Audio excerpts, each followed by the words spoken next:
Let's examine our second subject, glass. Glass is a non-crystalline, amorphous solid having homogeneous texture. It is a hard, brittle, transparent or translucent material. Most ordinary colorless glasses have tensile and compressive strengths.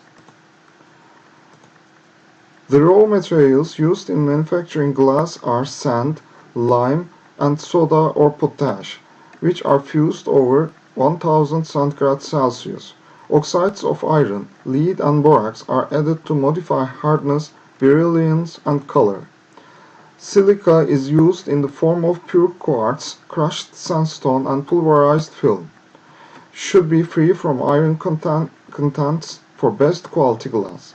Since it melts at a very high temperature, carbonates of sodium or potassium are added to lower down the fusion temperature to about 800 centigrade Celsius. These also make liquid silica more viscous and workable. Lime is used in the form of limestone, chalk, or pure marble, and sometimes more. The addition of lime makes the glass fluid and suitable for blowing, drawing, rolling, pressing, or spinning. It also imparts durability and toughness to glass. Excess of lime makes the molten mass too thin for fabrication.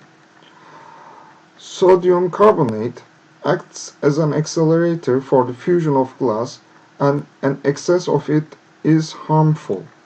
Potash. This is any of various mined and manufactured salts that contain potassium in water-soluble form. Potash renders glass infusible and makes glass fire resistant.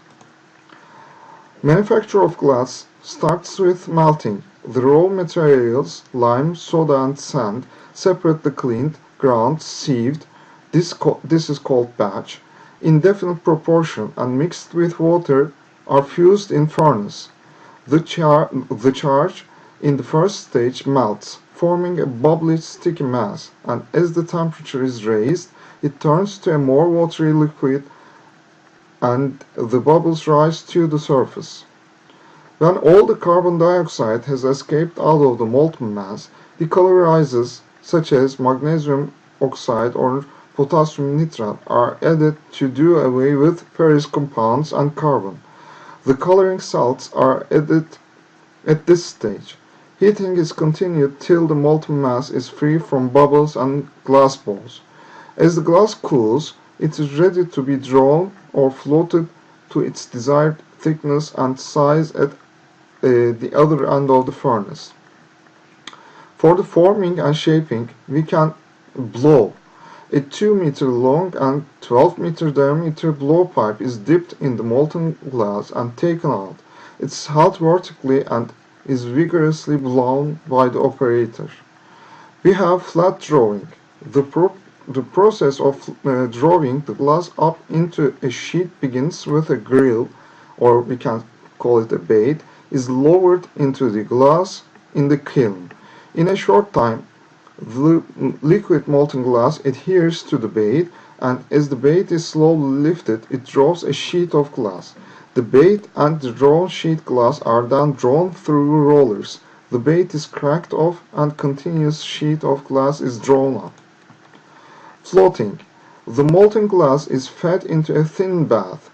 A bath of molten tin, about 3 to 4 meter wide, 50 meter long, 60 centimeter deep, from a delivery canal, and is poured into the thin bath by a ceramic lip known as the spout lip. Tin is suitable for the float glass process because it has a high specific gravity, is cohesive, and is immunisable with molten glass.